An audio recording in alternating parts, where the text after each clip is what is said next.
तर आज आहे सोमवार आणि माझी सोमवारची शंकराची पूजा करून झाली आहे आणि श्रीकृष्ण जन्माष्टमीच्याही सर्वांना हार्दिक शुभेच्छा. तर चला आता माझी देवपूजा झाली आहे आणि यानंतर आता कृष्ण जन्माष्टमीची ही तयारी करायची. ते इथे भूमी कृष्ण जन्मासाठी जे तयारी करते, फुलांची माळ वगैरे तयार करून घेते आणि इथेच आम्ही हे डेकोरेशन करणार आहोत. तर फुलंही भूमी आता लावून घेते सर्वीकडे. आणि त्यानंतर स्वयंपाकासाठी इथं छोले आणि बटाटा मी उकडून ठेवला आहे. आणि त्यानंतर आता कृष्णाला आपण फुलांमध्ये असं झाकून ठेवणार आहोत आणि रात्री 12 वाजता आपण कृष्णाला याच्यातून बाहेर काढणार आहोत.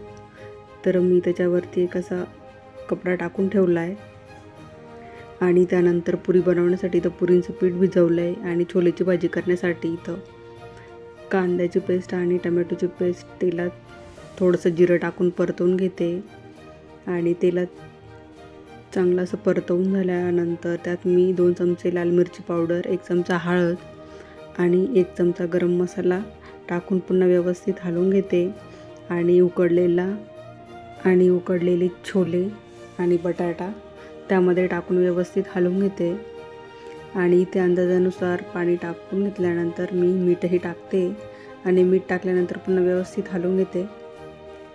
तर अशा पद्धतीने छोले आणि बटाट्याची भाजी आपली इथं रेडी झाली आहे आणि त्यानंतर मी इथं पुऱ्याही तयार करून घेते. वरणही लावून झालं आहे, त्यानंतर भात वगैरे झाला होता. त्यानंतर मी इथं नैवेद्याचं ताट भरून घेतलं आहे आणि आता रात्रीचे वाजले आहे 12 आणि आता आपण कृष्णाला बाहेर काढून स्नान घालणार आहोत. तर इथे पंचामृताने आपण आता कृष्णाला स्नान घालायचं आहे. तर मी इथं पंचामृत तयार करून ठेवलं होतं आणि त्यानंतर कृष्णाला तर पंचामृतमध्ये मी ठेवलं आहे आणि वरतून थोडंसं पाणी टाकते आणि त्यानंतर कृष्णाला मी इथून पंचामृतमधनं काढल्यानंतर पुन्हा व्यवस्थित असं पाण्याने अंघोळ घालून घेते आणि त्यानंतर आपल्याला कृष्णाचा शृंगार करायचा आहे. त्यासाठी इथं कृष्णाचा मी ड्रेस काढून ठेवला आहे आणि पूर्ण आपली तयारीही झाली आहे.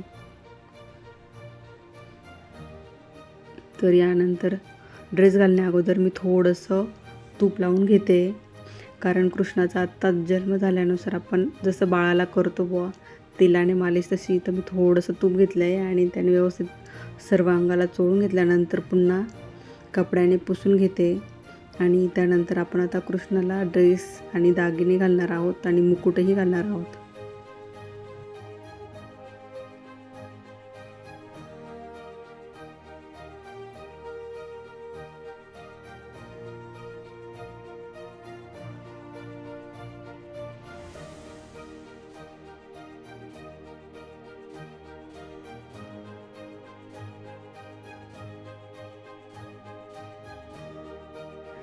तर यानंतर कृष्णाला मी वस्त्र आणि हार, त्याचा मुकुट घातल्यानंतर अगदी सुंदर दिसत आहे आपला बाळकृष्ण.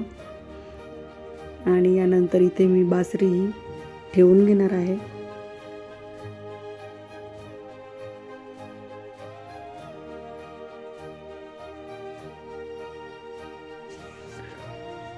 तर बालकृष्णांचा सर्व शृंगार केल्यानंतर आता मस्त पाळण्यामध्ये आपण बाळकृष्णांना बसवलं आहे आणि यानंतर आता मस्त छान असे त्यांची सर्व तयारी झालेली आहे आणि इथं मी लोणी ठेवलं आहे. लोणी म्हणजे दही, माखन जे म्हणतात ते. आणि यानंतर आता बाळकृष्णाची मी इथं पूजा करते. हळदी कुंकू, थोडंसं तांदूळ वाहिले आणि त्यानंतर आरतीही करणार आहोत. तर अशी माझी छान अशी पूजा करून झाली आहे आता बाळकृष्णाची. आणि त्यानंतर थोडंसं इथं मी जे मक्खन असतं ते खाऊ घालते, म्हणजे दह्याचं आपण जे बनवलं आहे ते.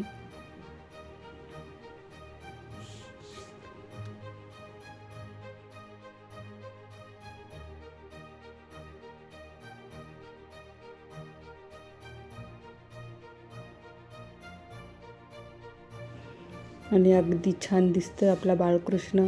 आणि यानंतर इथे आम्ही आता आरतीची तयारी करतोय.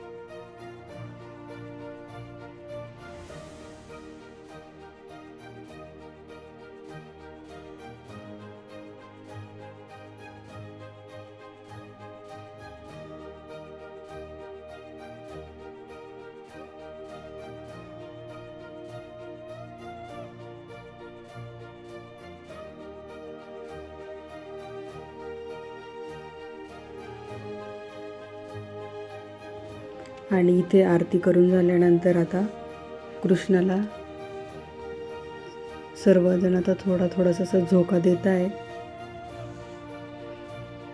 तर अशा पद्धतीने आम्ही त्याला छोटासा असा झुला देतोय.